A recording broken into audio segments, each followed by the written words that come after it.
Good morning. I'm Elaine Sewell, and I'm here as a member of the Martinez Oral History Project. And this project is a way to shine a light on the history and the heart of Martinez through the stories of the citizens who live here that have done and made such an outstanding contribution to our beautiful town. And this morning, I'm here with Susanne Chapot, who has a very fantastic history of family and work here in town. So because she's very good with her own history, I'm going to sort of let her start with her birth and then her parents, and then we'll go through it after there. Okay. I was born in Pueblo, Colorado, in contrast to my parents, my maternal grandmother, and all of my cousins, because my father was in the military during World War II. I was born in February of 1945, and my parents were together, and excuse me, that's where my mother gave birth to me. My mom and my dad both grew up here in Martinez. They met each other essentially in kindergarten. They were within 6 months of each other in age. My mom's mother, Jane Rankin, also grew up here in Martinez. Her parents, James and Sarah Rankin, came here from the Midwest. My great-grandfather, James, was actually from Scotland.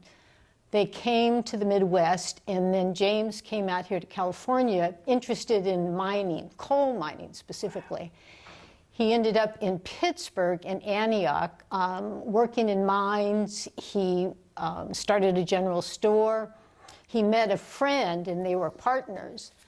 And the partner sent back east for a train ticket for his brother to come out, but instead of the brother, his sister Sarah came out, and she and my great-grandfather came together and married. They married, they lived in Pittsburgh and Antioch. My great-grandfather ran for sheriff at one point and was the sheriff of Contra Costa County. And then they ended up moving to Martinez. First, they lived over by the cemetery, and then they moved to where Rankin Park is now, and built a house. They had fruit groves. They planted the olive grove, which is still there. They had 8 children. My grandmother, Jane Rankin, Janet, being the oldest. Excuse me. My grandmother, great-grandmother, the story goes, had breast cancer at some point, and my great-grandfather took her to San Francisco, and she had a mastectomy, which was had to be right at the turn of the century. So it had to be one of the first, at least around here. And at some point, my great-grandfather was in poor health, and he went to Baden-Baden in Germany. So they clearly had money and were well educated. My grandmother, Jane, went to school, high school in Berkeley. She took some sort of a buggy, horse and carriage, and went into Berkeley to go to school. And then worked at a bank in downtown Martinez. It might have been called the Bank of Martinez, I'm not sure. Stop me if you have questions or want me to. Okay, no. Anyway, so she at some point met my grandfather, Philip Butcher. He worked for the railroads, and they married. Now, wasn't it your grandmother who knew John Muir then? She would have known John Muir, absolutely. Yeah. Yes, she did. That whole part of that was kind of Alhambra Valley. They were pretty much stayed downtown. My grandmother and grandfather bought a house on Willow Street, which is still there, right just a block up from Court Pine. Anyway, so they moved there. My grandmother stopped working at the bank, and they had 2 daughters. My Aunt Phyllis, who, when she was little, the story goes, loved to say me, me. So when she had nieces and nephews, we were all told to call her Mimi. And she very much liked being called Mimi, M-E-M-E. My mom was 5 years younger than my aunt, so they weren't close. They were very different personalities. My aunt was much more sort of conservative and play by the rules, and my mom was more kind of a free spirit. Now, your aunt was married to? My aunt married Harvey Wainwright, whose family was from Marin County, I think. And Harvey worked at Shell for his whole life, first in Texas and then eventually back here in Martinez. They had 4 children: Bill, who was 3 years older than I am, Judy, who was like 2 years older, Janet, who was 4 years younger, and Nancy, who's the youngest. And those were our only close relatives, first connection relatives. They lived on Arlington Way when we were growing up until I was about 10, and then my paternal grandmother had lived on Ward Street, up on the corner of Ward and Grandview. It's a wonderful big house, and she actually took in boarders. But anyway, she was getting older and not able to take care of the house. So my dad sold the house to the Wainwrights, and the Wainwrights moved in there. So we spent Christmas, Easter, all the kind of holidays with the Wainwrights. But my aunt and uncle, Phyllis and Harvey Wainwright, were, again, conservative. They were Republican, but this is like the 60s and the 70s and the 80s when Republicans could sort of be nice people. Times have changed. There was, and they would come up for dinner, and my parents were very liberal Democrats, and they would have these rather heated but polite discussions about politics all the time. So my mom and dad, as I said, grew up together, and my mom, when they graduated from college, from high school, Alhambra, my mom went to the University of Pacific for 2 years and then transferred to Cal, and my dad went to Stanford, and, then when World War II started, he signed up for the war. And so they decided to get married, and I don't know why, but their anniversary is December 7th, 1942. Wow. So it was, they picked Pearl Harbor Day for some odd reason. Well, it was their political way, wasn't it? Yeah, I guess or so. anti-war, I don't know. And my dad always said he expected to go fight, go to Europe or wherever, and wanted to be an Air Force pilot, but he had bad eyesight. So he ended up a navigator or a gunner or something. But he never, the closest he got to any sort of active duty was they would fly across the Caribbean looking for German submarines. Wow. But otherwise, he was always in the United States. Okay. So my mom was able to be with him most of the time. Now, your dad growing up in Martinez, there's some wild stories about him as a kid. So. Well, his parents, my grandmother and grandfather, came from France. They both arrived here in France in the early part of the 1900s. They came from the same part, the southwestern part of France.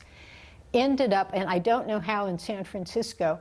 My grandfather, Joe Chapot, managed hotels, and my grandmother, Marguerite, worked as a maid in hotels. And there was another couple who also came from the same part of France, Suzanne and Phyllis Bourget. So the 4 of them ended up meeting, and Suzanne and my grandfather decided that they wanted to go into some sort of business together, and somehow they heard about Martinez. So they came out here to Martinez, and there was the Martinez Hotel, and they took over management of the Martinez Hotel, which was on the corner of Ferry and Main Street. And they had the hotel, there was a bar, they had a pool hall, they sold ice cream, and ran the hotel, and my grandmother and grandfather bought the house on Ward Street, and that's where they lived. And my dad used to tell us these stories about during Prohibition, he and my grandfather would drive down to Berkeley, to the Berkeley Pier, and they would meet a boat or boats coming in with liquor. And they would unload the liquor in the car and take it back to the bar, and I guess surreptitiously sell. And your dad is like how old? He Well, he must would be have been- having fun with this Oh, bar yeah. and this The- doing all this yes. crazy stuff. Well, he was born in 1921, so he's like by that time when Prohibition, he's a teenager. He had a great time. He would he would tell stories because he became concerned about the criminal law system and particularly how it treated kids, and he would tell these stories about he and his friends would take a oil barrel and roll it down Main Street, obviously no cars parked, and then light it on fire. And no one seemed to care. They weren't arrested. They allowed some mischief in the old days. They yes. allowed mischief, yes. And he went to Alhambra He High also School? went to Okay. Alhambra, played football, and then, went to Stanford. My parents became engaged when they were seniors in college, and I found notes from my mom. She announced it to her sorority sisters at the Gamma Phi sorority house in Berkeley that they were going to be married. And they were married here in Martinez at the Episcopal Church, as I said, in 1942. And they would have been how old when they got married then? 21, 2. They Okay, were so born in she had graduated from, they both graduated. yeah, Okay. yeah.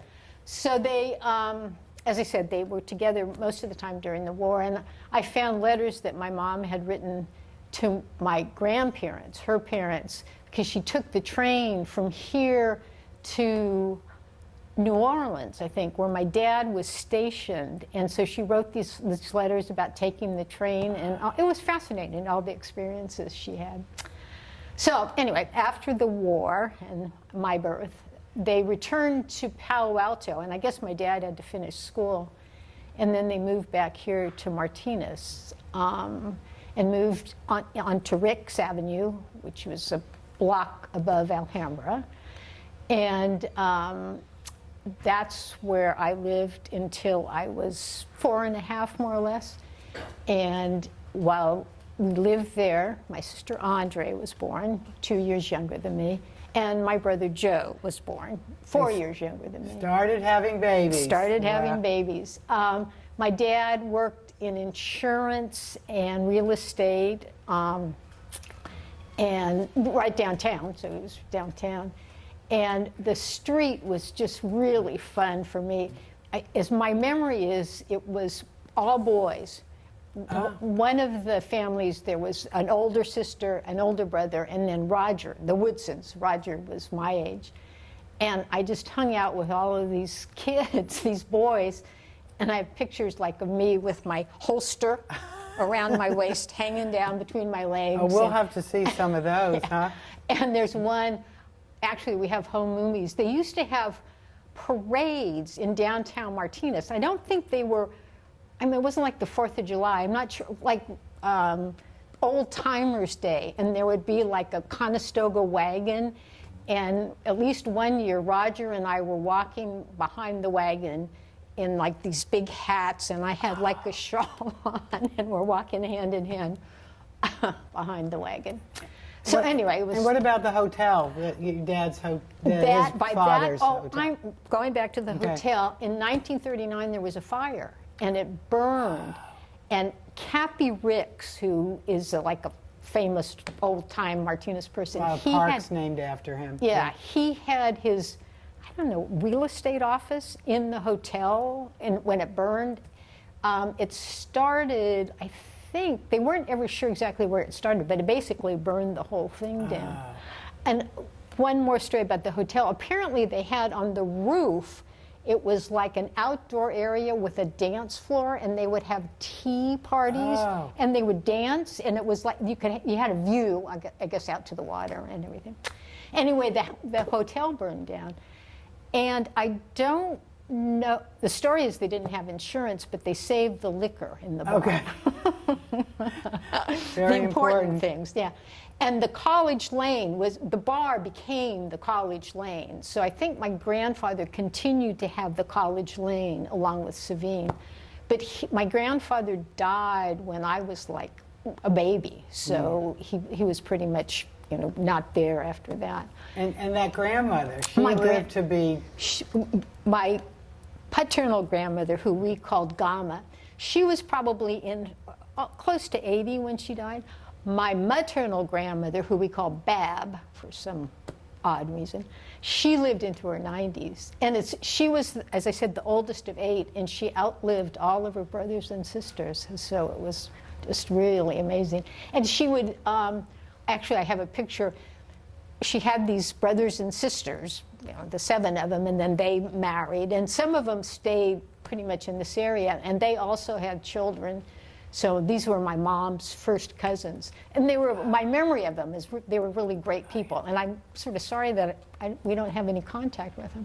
But one of them was this really wonderful woman. And my grandmother's side of the family, they were, I would say, very WASP, an emphasis on white and Protestant. And this one cousin became a nun, a Catholic nun. And she took the name James Edward. So she was Sister James Edward because 2 of her uncles despised the Catholic Church. So she got back at them. She honored them by Sister James Edward. And at some point, she was at St. Catherine's. She taught at St. Catherine's for a while. Really. So all these would have been second cousins. Were all in Martinez still? Or No. In around? fact, they weren't. Okay. None of them stayed in Martinez. So anyway, Andre and Joe were born. We were living on Ricks Avenue, and Montecito Elementary School, I believe, was built basically because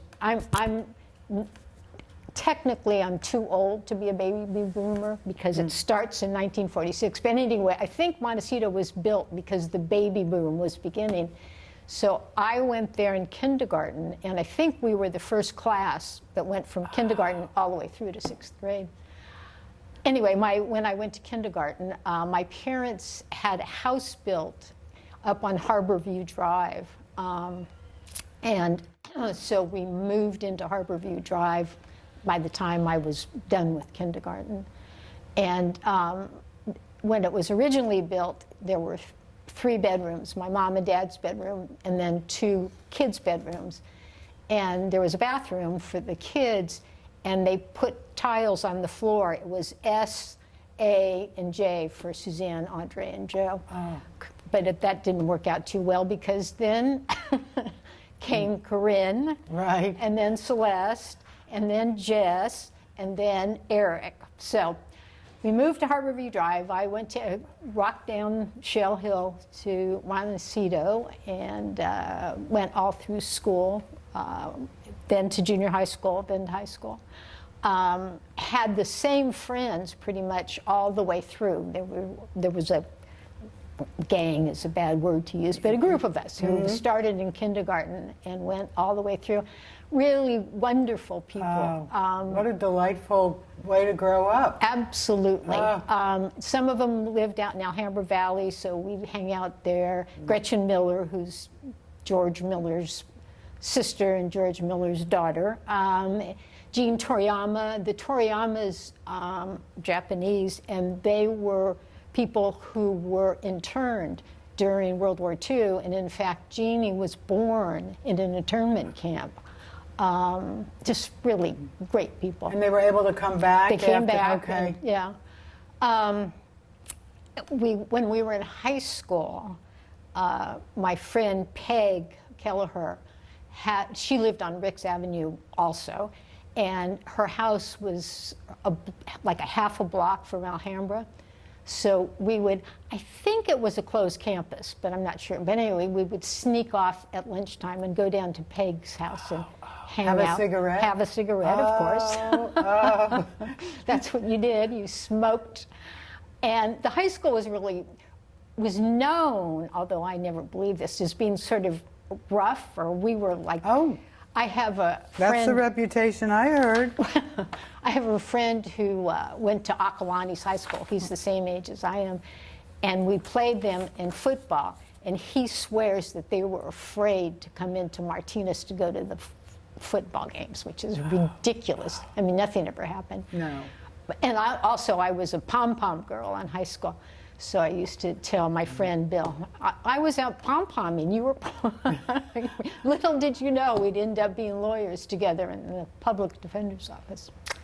So anyway, it was great. The other thing about Alhambra was we had the upper parking lot and the lower parking lot, or the black shoes and the white shoes is what it was called. So there was a separation, and it was probably kind of economic, or I don't know. It was just like this weird separation, but didn't really exist, and we were all, most of us got along really well together. Okay. And you being the oldest with 6 siblings. how was that for you as a kid growing up? Did you feel a lot of responsibility? Not really. It was great. I mean, it was totally fun for me. One of the unfortunate things or sad things about my family is my mom was an alcoholic, which, I mean, I guess had a drinking problem early on that became worse and worse as time went on. So for me, she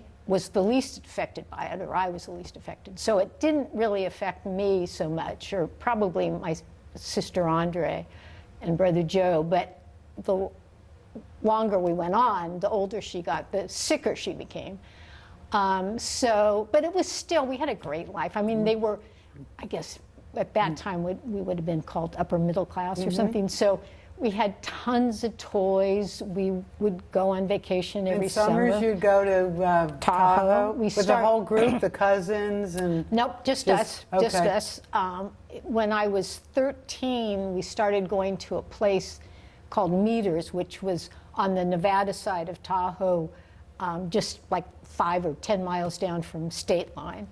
Just this great place owned by this family, very conservative Nevadans, very conservative. And so they were little taken aback when we arrived because here are my mom and dad, these very left-wing people. With these, at that point, there were 6 of us. And we stayed in this cabin. There were like 7 cabins. Same people came every summer. It was right on the water. There was a really short dock. Jack, the owner, had a big speedboat, and he would take us water skiing every day. Oh, it's just idyllic. But so the cabin had a sleeping porch with a double bed and bunk beds. And then there was a small bedroom. So my parents had the bedroom, but there were already 6 of us. So Jack brought in rollaway beds, and the next year we came back and he had built double bunk beds. So 4 of us could sleep in the bunk beds, and then we had how accommodating. Yes. And then my brother Eric was born in April, as was this little girl who, from another family, Shelley, also born in April. So they were called the Meter babies because they were probably conceived while my parents and the other family were at Meters. So by the time I was 16, that was when Eric, my youngest brother, was born. And we would go out places and I'd be carrying him. So of course everybody thought, oh, how scandalous, this teenage mother with this, this little kid. But yes, we had a wonderful time. So you didn't get involved in any scandals so much in high school, or? Nothing, no. I Okay. mean, we smoked, we used to drink beer some. I had total access to my parents' cars, and we had a station wagon. So I don't know why we did this, because I don't think it was the money, but my friends and I would go to the drive-in, and a bunch of them would like hide in the back seat or put a blanket on them so we didn't have to pay. Oh, yeah. But They were on a budget, the high school kids. I guess, but anyway. No, nothing, no major scandals that I can beautiful. think of. Yeah. All right, so then you graduate from high school. Graduate from high school. And the party, this idyllic childhood, Yes, right? yes. Got to come to Yes. change here. Graduated from high school. I went to the University of Arizona for my freshman year because my cousin Judy Wainwright had gone there. She was a year ahead of me in school. And she invited me to come down, and it looked like fun. It's in Tucson. So I went, but it turned out Judy left. So there I was. And so I flew off to Tucson with my big steamer trunk in my nice wool suit. It wasn't the first time I'd been on a plane. I think we'd flown down to go to Disneyland once. But anyway, wool suit, fly off to Tucson. It's September. Come off the plane. It's 108,000 degrees. And here I am in my wool suit and my big steamer trunk. Anyway, arrived at the university and stayed in the dorm, Yuma Hall. It was fun, but it wasn't like I just didn't have much connection to it. So I transferred to the University of Southern California, where my friend Carol Pachanti, I don't know if the Oral History Project has done any Pachantis. They're a fine old Martinez family. We'll put them on the list. Carol's grandfather was Doc Merrithew, who the Merrithew Hospital used to be. Anyway, Carol, who was a year behind me, was going to USC, where her dad had gone and played football. So I went to USC. Had a great time. Really, really loved it a lot.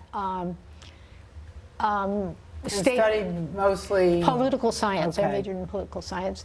And at the University of Arizona, the Greeks were the big thing. You had to be in a sorority. And I hadn't rushed because I didn't know what I was doing. So the next year, I rushed because that's what everybody thought you were supposed to do. Pledged to a sorority, Alpha Chi Omega. But I had made all these really, really good friends in the dorm. Some of whom, or many of whom, weren't in sororities. Two of my closest friends were black, and black women, girls, weren't allowed in sororities. This is like 62, 3, 4. It was awful. Anyway, so all my best friends were in the dorm, and so it came time, they have pledge, I don't know, move up in the ranks week or whatever it's called at the sorority. And I thought, I don't want to do this. My closest friends aren't here, they're back in the dorm. So I never went through with them, so I don't know the secret handshakes or the whistle or any of those things. So anyway, went to USC, majored in political science. My boyfriend for all of my senior year was Adam William Herbert. He's black, and I decided he was going to be the first president of the United States. He was black president, very conservative, very political. We had a great time together, but he ended up not being the first black president. Okay, well, we got a good one. Yeah. So graduated from USC and spent the summer, I went on a student tour of Europe, one of those, if it's Tuesday, it must be Paris kinds of tours. But $5 a day in Europe was the deal back then. And I went with 3 of my friends from USC, and wasn't sure what I wanted to do, never having much of a plan for the future. And the boyfriend? The boyfriend, we stayed together, and we're still in contact. Okay. So I went off to Europe and came back, and I had applied for VISTA. VISTA is Volunteers in Service to America. We called it the Domestic Peace Corps. This is, again, the middle 60s. I graduated from USC in 66, and it was part of the war on poverty, part of something that President Kennedy started, and then President Johnson pushed. Yes. And Sergeant Shriver was, I think, the first head of the war on poverty. So VISTA, the theory was sort of like a year of service, give back to your country. And learn about your country. Learn about your country. So the idea was, and it was primarily people just graduating from college, and they would take us and give us 6 weeks of training, and then send us off to help in depressed areas and work on poverty programs. So I arrived back from Europe and had a letter saying you're to report to Atlanta, Georgia at the end of September of 1966. So off I went to Atlanta, Georgia.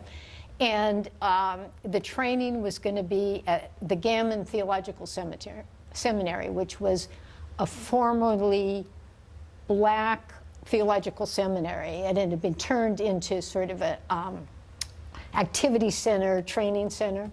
So I arrived and flew into Atlanta and found a cab and gave the cab driver the address, and the cab driver took me to the driveway, and there was this long driveway that went up to the seminary, but he wouldn't go up with me. He wouldn't drive up there because he was white.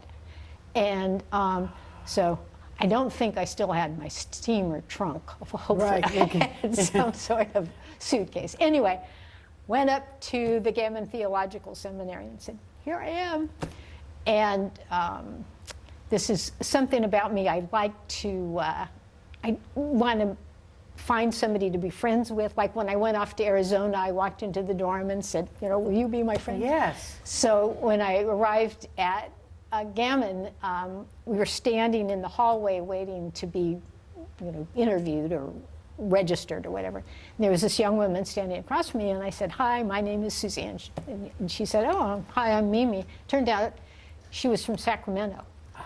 So here we are in Atlanta, Georgia, and she became like one of my closest friends and still is. So you asked her to be your friend. I said, be my friend. Yeah. And we ended up being roommates there at Gammon. We had the greatest time. And here we are, these dumb, naive, almost all of us white kids, most of us college graduates. Some of it, like Mimi, had gone 2 years to college and then taken a year off. We were trained by, I don't know, Julian Bond, who is just this gorgeous guy. Yes. Andrew Young, all these Okay. just amazing civil rights workers. Yes. And this is 1966, so we're in the middle of the civil rights movement. And we were given training of sorts, it wasn't much. And one of the weeks we were taken out for a rural experience. So we schlepped on a bus and we went out to have our rural experience. And what we were doing is registering voters. But we weren't supposed to tell them who to vote for, but we did to tell them who to vote for, because we'd been told who to tell them to vote for.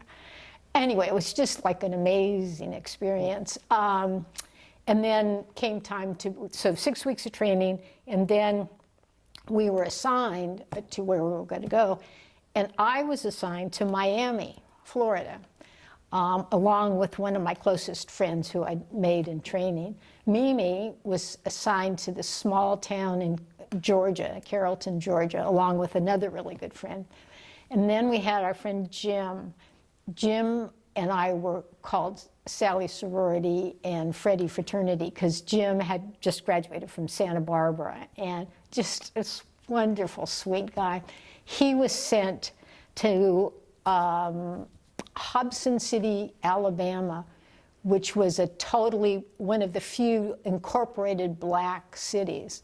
So here was Jim, all by himself, because none of the rest of us, most of the rest of us were sent, you know, with at least somebody else from our group. Yes. He went all by himself to Hobson City, Alabama, and there was a Vista who was already there, who was a born-again Christian, and Jim was not a born-again Christian, and so it was really sad. So Jim eventually transferred down to Miami, which Okay. was much better. We were assigned to live with a woman named Eunice Liberty, a black woman. We were assigned to... Eunice Liberty. Yeah, we were assigned to Liberty City was, and forever, the ghetto, Yes. the black neighborhood of Miami. And so we lived with Eunice, who was a school teacher, and she had a Statue of Liberties all over, ones like with clocks in the stomachs. She was very conservative, this older black church-going woman having these two idiots from, oh, we're here to save you. Yes. So anyway, we lived with her, and we worked on children's programs. We started a playground. We worked on after-school programs. We worked on tenant organizing. We went to the beach. It was just amazing. We had a great time. And when we were sent there, there was this group of us in training who had all become really close. One of them, Ralph. Ralph was from the University of Chicago with a degree in medieval ecclesiastical history. Wow. Anyway, Ralph was sent with us. He lived in an apartment like a block or two away, but he spent all his time with us, like in the evenings, and we'd eat together, except Eunice Liberty wouldn't let us in any other part of the house except our bedroom. So Ralph would come, and the three of us would be in the bedroom. We had a little TV or eating dinner.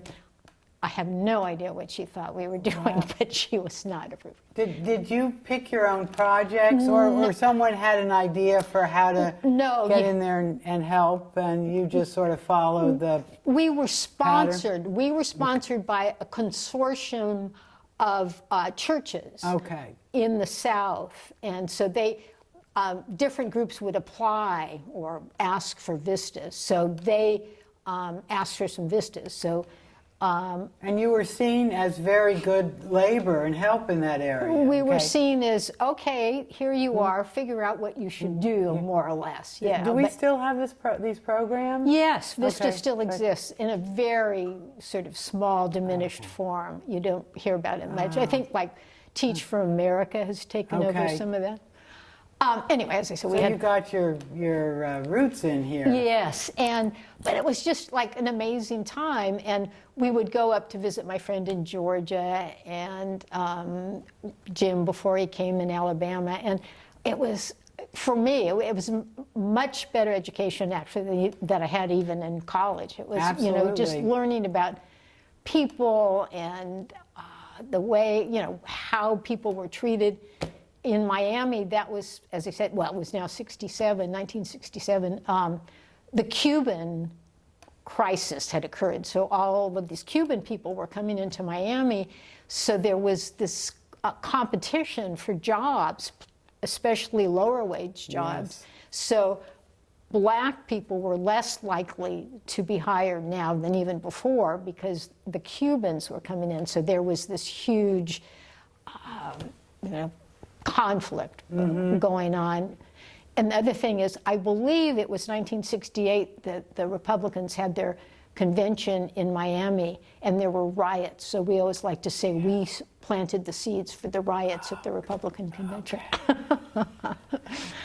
So tell me if I'm bibbling or... No, I think you're doing very well. So after Vista, then you had to... figure out what to do next. What more to do. But you're gaining all this character building. Absolutely. And the whole political feelings and how other less fortunate people have been treated. Absolutely. Good. So I decided to come back. I came home.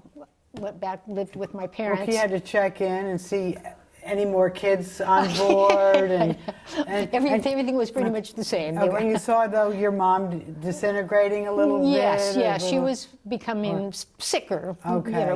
Drunk more, and were the folks divorced yet? No, they were still together. And my dad, one story about my dad, when he came back to Martinez. Sold insurance and real estate and was very active in the Democratic political party. And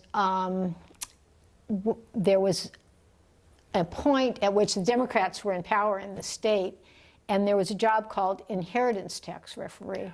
And what inheritance tax referees did, and I don't know if they still exist, if someone died, a probate case would be open. There would be an estate, and the inheritance tax referee would go and evaluate the estate for tax purposes. So it was a political patronage job, meaning that if you toiled well in the Democratic fields, then you might be appointed to be an inheritance tax referee. Alan Cranston became the state controller, and so he appointed my dad. So my dad became an inheritance tax referee. There were 3 in the county. And both my parents were really bright people. And my dad was very good at what he did. And the way it would work is a probate case would be opened, and it was numbered. I think they just numbered them 1, 2, and 3 because there were 3 inheritance tax referees, and then they were supposed to be doled out, 1, 2, 3. So there were lawyers who wanted my dad to be the referee to evaluate. Because he was very fair and he saw the whole picture. Knew what he was doing. Yes. Yeah. So they would maneuver so that they would have their dad. have my dad. And there was a story, although I tried to find this, there was a story that at some point, Reagan at some point became the governor, but there was a story that my dad made more money than the governor of California. I don't know if that's true, but that was the story. But what happened when Reagan was elected, the Republicans came in, and the controller was this man, his last name was Flournoy, I forget his first name. Well, he, I guess to his credit, was not so thrilled with the political patronage aspect of the job. So he said, okay, if you want to be an inheritance tax referee, you have to take an exam, a sort of a probate, whatever exam. And there were more than a few inheritance tax referees who didn't do it.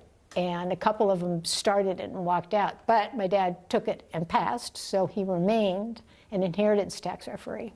But he was not allowed to be involved in partisan political activity, which is what he had done his whole life. And so he couldn't, theoretically, he could donate to the Democrats or to candidates. And so one time there was a fundraiser for some candidate, and it was at a fancy house out in Lafayette. And so he asked me to go with almost literally a bag full of money. And undercover. So I drove out in my little red Volkswagen, and I arrive at this house, and I walk in, and I say, hi, I'm here. Here's the money. And but it can't have his name on it. No, and then they had to take me into like the library to do some weird thing. Oh. And then I stayed for a while, and fortunately there were some people there who I actually knew. So that was my under the table, clandestine, breaking the law. Anyway, so my dad remained an inheritance tax referee. And that was his job forever? Forever, until he retired? yeah. Sounds like a fun job. Yeah, he enjoyed it. Yeah. So I went to graduate school at Cal, couldn't figure out what I wanted to do, had always thought I will not be a teacher or nurse or a wife, because that's what girls were supposed to do. So I ended up at Cal in graduate school in anthropology, actually. And then there was a program at Cal, and they were recruiting graduate students to teach in elementary schools in Richmond, Berkeley, and Oakland. And you could actually teach and be paid and earn a teaching credential. So since I didn't have anything better to do, right. I did that. Worked in Richmond, taught in elementary schools in Richmond. I really liked it. This program was designed for the poorest schools, and in Richmond, those were the schools with black majority or all black schools. Really liked it, really enjoyed the kids. But that must have been so hard, because you're having to teach them how to read and do all these. Yes, yeah. Teachers, I think, work so hard. Oh, yeah, absolutely. But it was fun. I enjoyed it. However, if you taught for 2 years, if you went a third year teaching, then you could earn tenure, and then you were set for life as a teacher. Well, I was still thinking I'm not going to be a teacher. So a friend who I had been in the program with she and her husband had built, and another couple, had built a trimaran in Castro Valley. And then they trucked it to the bay. And then Don and Bill, the two men, learned how to sail on the bay. And they were going to sail around the world. So this is like 1970-ish. And so they figured it all out, and they decided they'd spend a year in Hawaii before the next leg of the traveling around the world. So Charmin, my friend, found a job teaching at the elementary school on Molokai, which was one of the smaller, less populated islands. So they sailed off to Hawaii, hated it, hated sailing, hated the trip, said, I guess we're not going to sail around the world. So they landed in Hawaii, and Charmin and Don lived on Molokai for a year, and Charmin taught. And I went over to visit them at Christmas, and they had docked the boat, the trimaran, in the Lahaina Yacht Harbor. So we went over and stayed on the boat and hung out, and Don was starting a newspaper called the Lahaina Sun. So they moved the next year from Molokai to Maui, lived on the boat, and asked me to come over and help with the newspaper. So I went to Hawaii and lived on the boat in the Lahaina Yacht Harbor, sleeping. And you didn't get, did you ever get to Molokai? Oh, yeah, okay. yeah. It's fascinating. Yeah. So what did you do for the newspaper? I did interviews for people. I sold ads. I helped set it up, come up with headlines and do the printing. Did you do writing, some writing? Yes. Okay. Delivered it. I had my car, my Volkswagen, shipped over, so I would tool around Maui, delivering the newspaper like to the hotels, all the big resort hotels. Had a great time. I slept mostly on the deck, and Don and Charmin slept below. Charmin taught, the elementary school was right there, so we actually would use the shower sometimes in the elementary school, yeah. Wow. And God, it was so awful when I saw the pictures when the Maui fire last year. I mean, I couldn't believe it. That was just right where we were, and how devastating that was. So hung out there for about 6 or 8 months, and then came back to California, went back to teaching for 2 years, but again, I was in the same position. And by that time, it could have been 1972, because I think my 10th high school reunion, I went, and one of my classmates had just graduated from Golden Gate University School of Law, and he was telling me they were really recruiting women. Mm-hmm. So I applied and was accepted. Okay, new chapter coming up here. In the meantime, my family, my siblings are now, the youngest are Jess and Eric, who by that time are like 13 and 16, around that age. So I went to law school.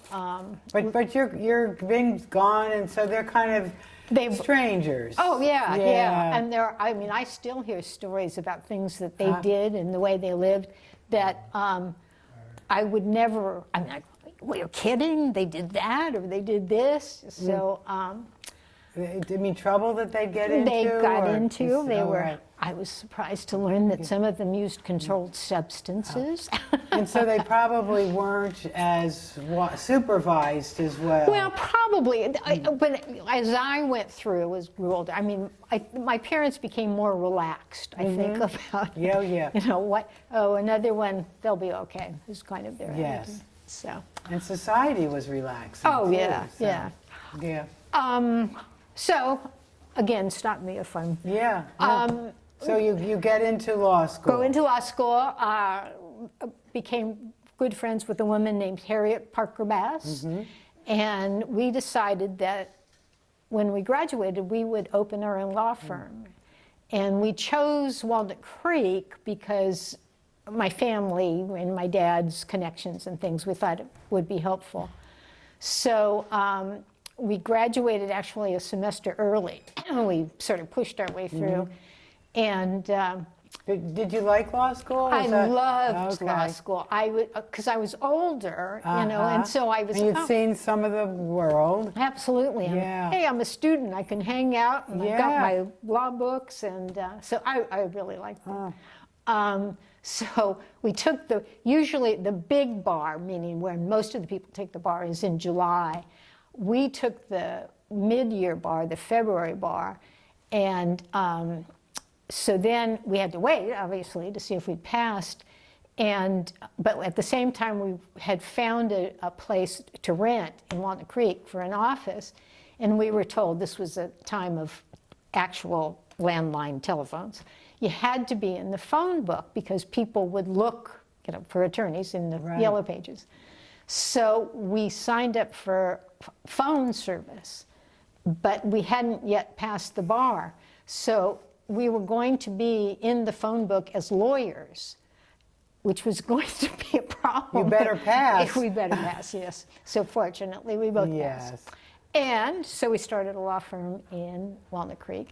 We did mostly family law, a little bit of probate, a few civil cases, you know, nothing major. You had to get your feet wet, Yeah, right? yeah, absolutely.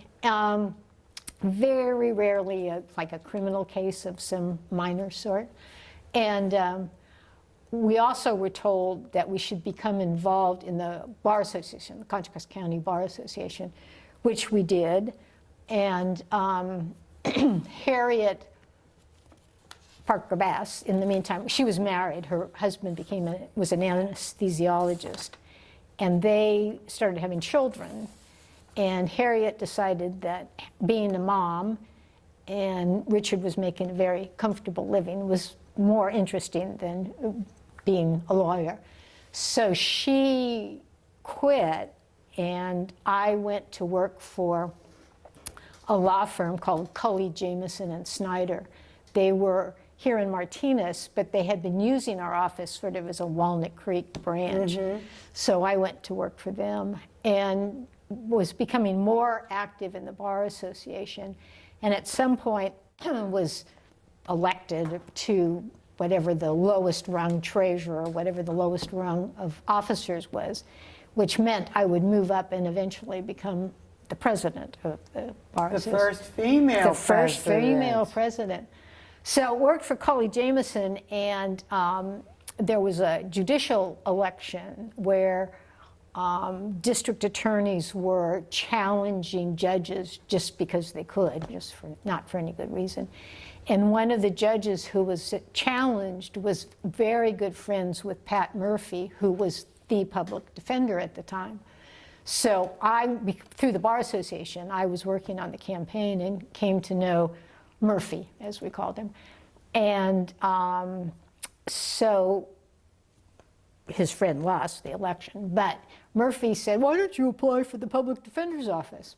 So I did, and I was hired. And that was when? That would have been probably 78, 9, somewhere in there. Could have been. I was going to say, at that point, my parents were divorced. My dad had met another woman, excuse me, and so my parents divorced. They sold the house on Harborview Drive, which had grown to 5 bedrooms from the original 3, and my mom moved into a house on Grandview, so she was now living right next door to my aunt and uncle. She was the next house up. And my youngest brother, Eric, was 13 at the time, and Jess was 16. So they lived with her. And by this time, she was really sick. And where were you living at that time? I was living in Oakland or Richmond. My friend Mimi, who I met from Sacramento, we had lived in Oakland and then Richmond, and then eventually we moved to Martinez, so we bounced around. I was probably in Martinez by that point. So Eric, the youngest, who was 13, my dad enrolled him in Athenian. So do you know Athenian? Yes, private school. Yeah, out on Diablo Road. So Eric went there for a year, but my mom was really sick, messed up, and it was really awful for him. And he didn't have any support at all, basically. And so he went a year and then came back and went to Alhambra. Jess, in the meantime, had graduated. So, excuse me, I started in the public defender's office, and my dad moved to Walnut Creek with his new wife, and we would see him. Right, but still for you there's chaos seeing your brothers and your mom. Yeah, and again, we tried, we did an intervention. That was a big thing at one point. Did an intervention, worked really well in the sense that she was totally accepting, and she went to a place in St. Helena, some rehab place, really nice place, actually. I see it advertised, if it's the same one. Could be. Loved it. My mom went through the, really? DTs, stayed there. We went to see her. They had a family thing, and a bunch of us went up and went on a picnic with her, and it was really great. I mean, she was totally, what she would do, her sort of drinking pattern was she would drink and drink and drink to the point where she would be so sick physically that she'd have to stop. And when she wasn't drinking, she was just this wonderful woman, red and smart and interested in everything, but then she'd drink. So anyway, picnic, she loves it.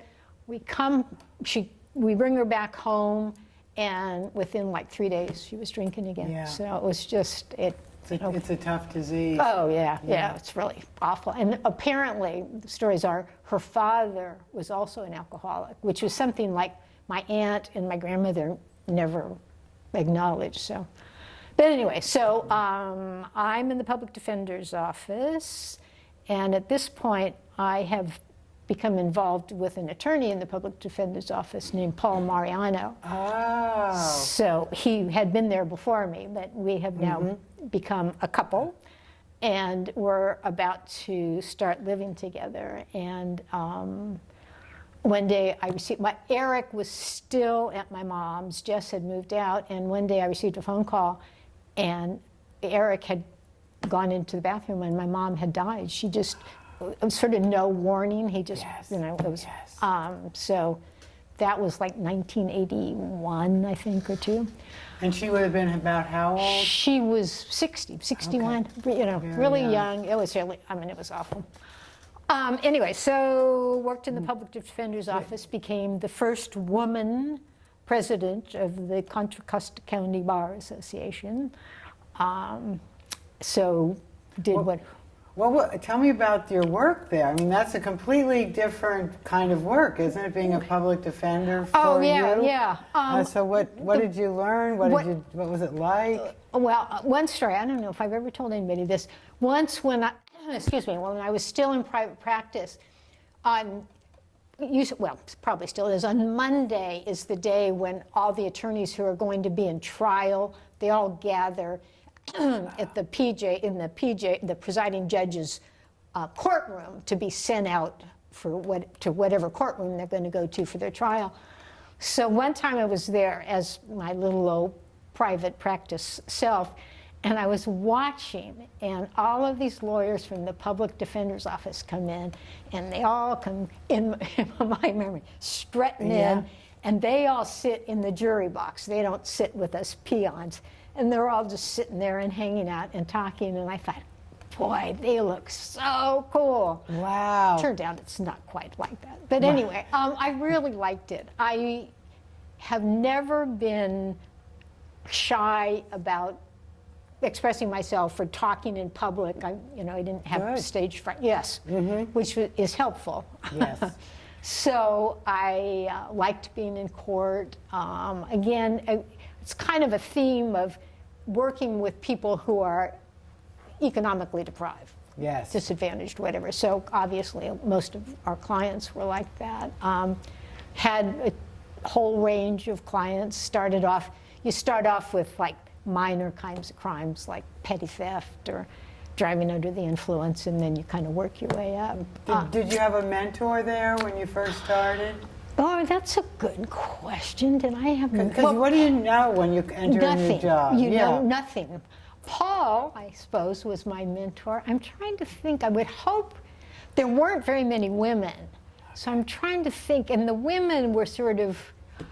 I was assigned to our Richmond office with another woman who had just started, and 2 men, and we did misdemeanors. Those are the less serious cases. And so there were the 4 of us, and we sort of bucked each other up. I don't even know if there were any other women in the Richmond office at that time.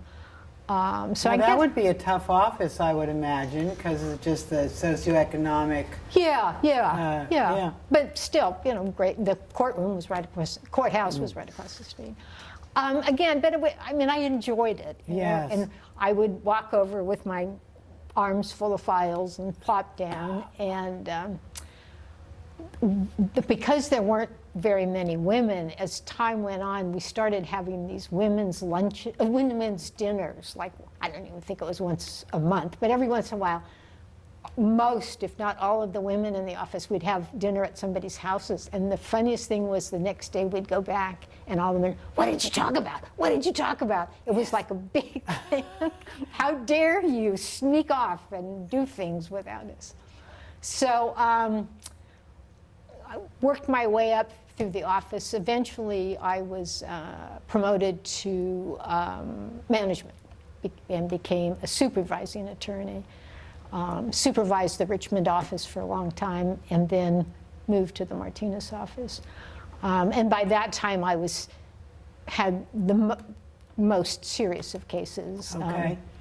And did you oversee other cases in addition to your own as a yes, manager? yeah, Okay. yes. I would assign cases to people, and then attorneys would come and ask me about cases and ask my advice. And at least initially, I'd think, why? It's just me. What do I know? Well, is there that in the office like that where you are sharing information and knowledge and working as a team? Absolutely, absolutely.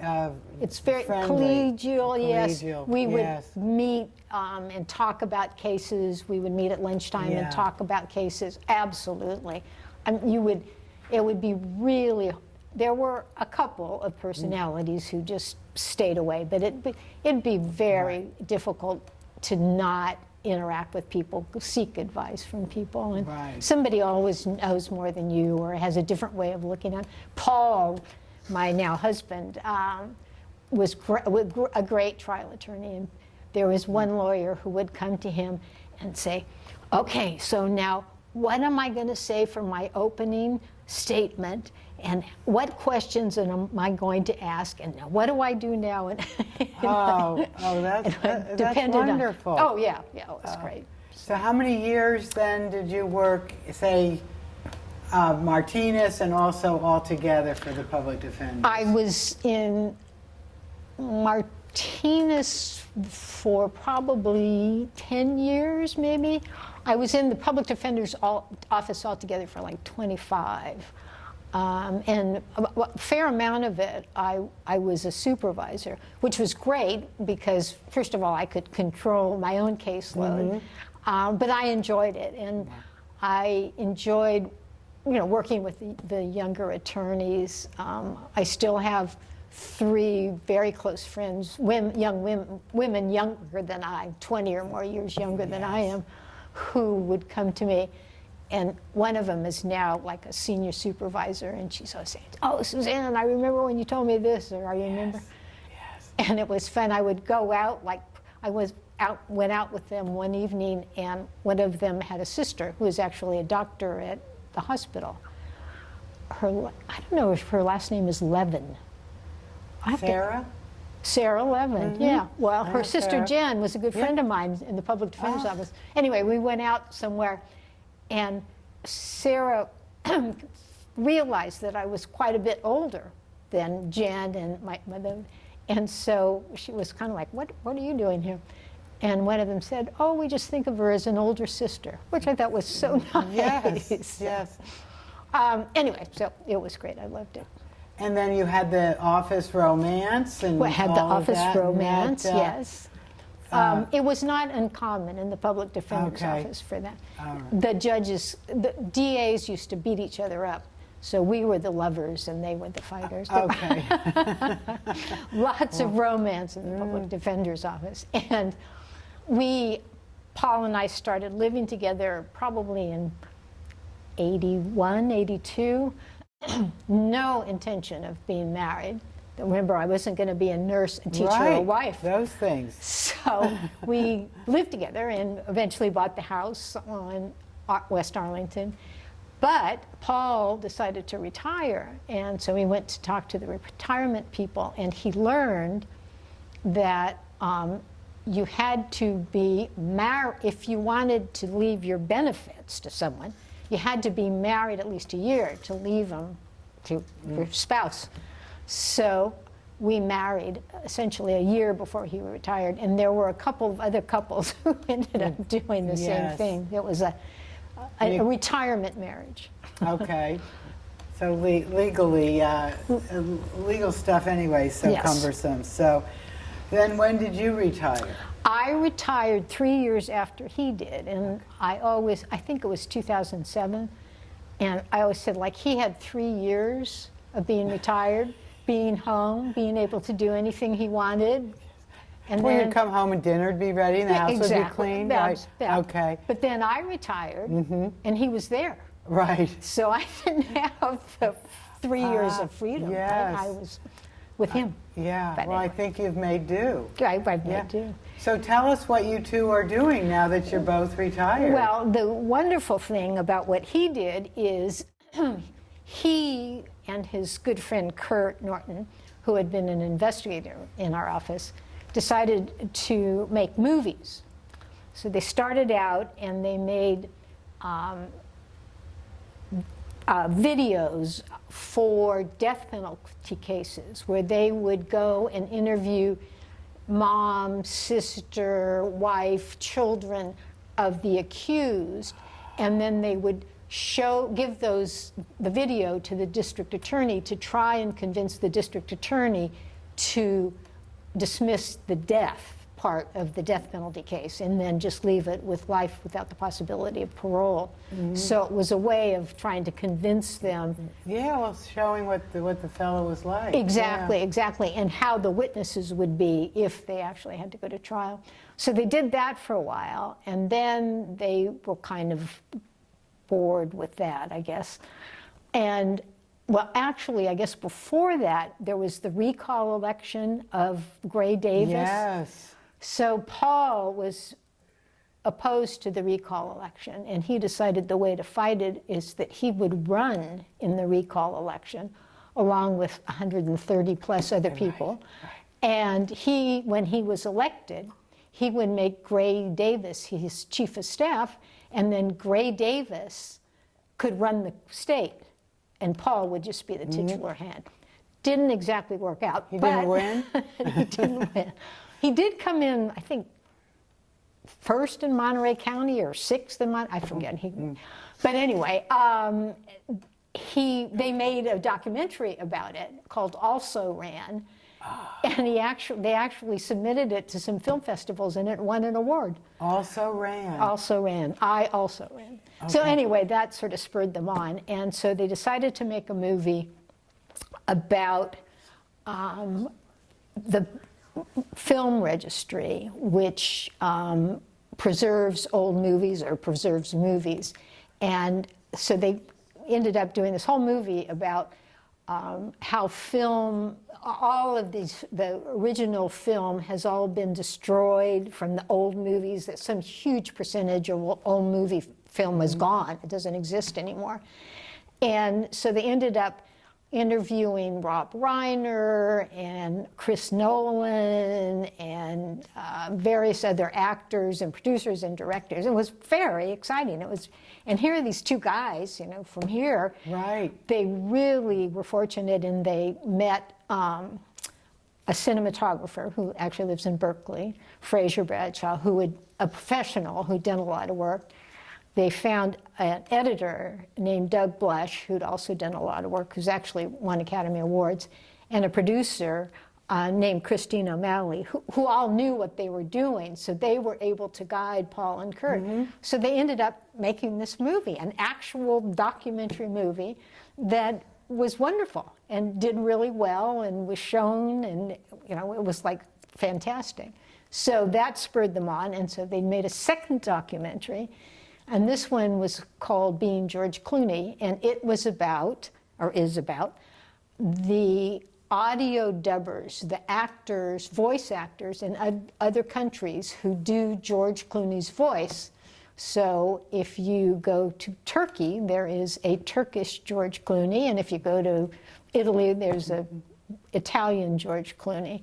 And the great thing about it for me is I was able to travel with them because they went to India, they went to Turkey, they went to Brazil, they went to France. To meet the George Clooney's of the world. Right. Wow. So, and I was able to, met them in Turkey, which was just fascinating, and went to Paris with them. So it was great for me. So and they showed that movie at the Campbell Theater. They showed it at the Campbell Theater. It was on these... PBS, and it was funny because it showed at movie theaters.